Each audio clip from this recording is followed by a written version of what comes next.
Have you ever called a friend only to find that when he answered the phone, he sounded like he was standing under a metal awning during a hailstorm, speaking a foreign language twice the speed of sound, and he is yelling at you?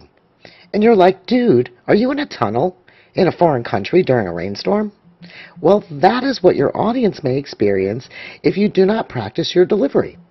Get this, a speaker must consider more than just content when preparing for a speech. Vocal qualities are just as important. These are certain qualities our voice takes on when speaking, like volume, rate, pitch, fluency, articulation, and tone. And this is for good reason. Each quality acts in harmony with the others so your audience enjoys, is attentive to, and understands your speech. Let's see how this works. Okay, look at the noise our voice makes. Think of volume as your body's stereo system, sort of like a boombox radio. It is how loud or soft your voice sounds. The volume you choose depends greatly on the venue, the amount of people in your audience, and even the content to some extent. In an auditorium with several hundred people, you may raise your volume to be sure the people in the back rows hear what you have to say. In a small setting like a classroom, a lower volume will work best. The best advice is to keep your voice at a mid-range, not too loud. You do not want to sound overbearing or brash. On the other hand, you do not want to sound too soft either. This may tell your audience you are weak or unsure. Pitch sort of works the same way. It is the high and low frequency of your voice, but it is more psychological. What I mean is depending on your point or your audience, you may use different pitches. Think of this like music. Singers hit high notes and low notes depending on the lyrics. Suppose you are speaking to a bunch of women at the senior citizens' home about life insurance. This would probably not be a good time to use a high pitch.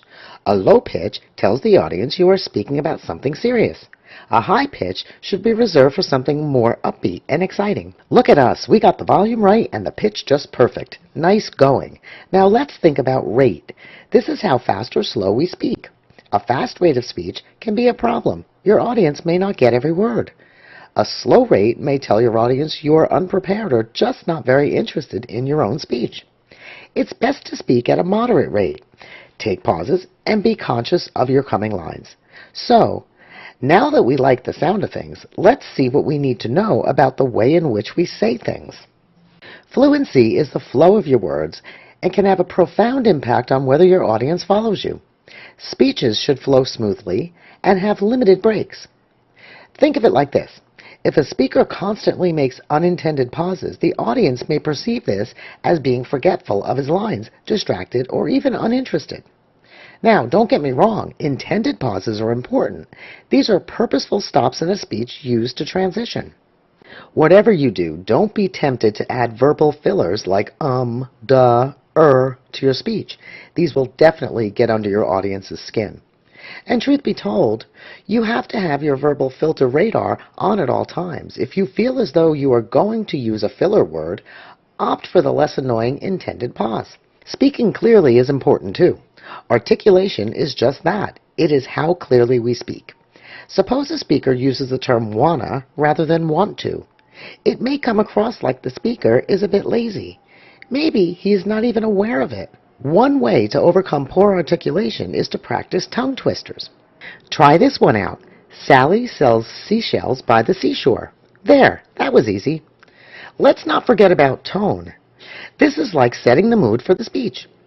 A speech about something wildly exciting will have a much more upbeat tone, while speaking at a funeral may not be so bubbly.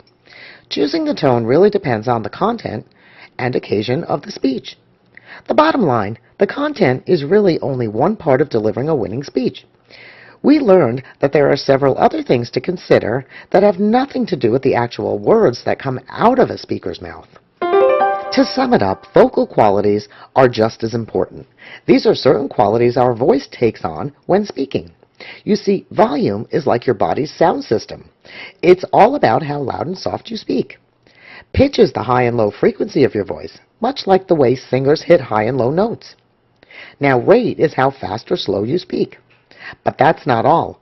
A good speaker must also think about the way things are said. That is where fluency comes into play. This is the flow of your words. It includes intended pauses for use in transitioning in your speech. Don't make the rookie mistake of using verbal fillers.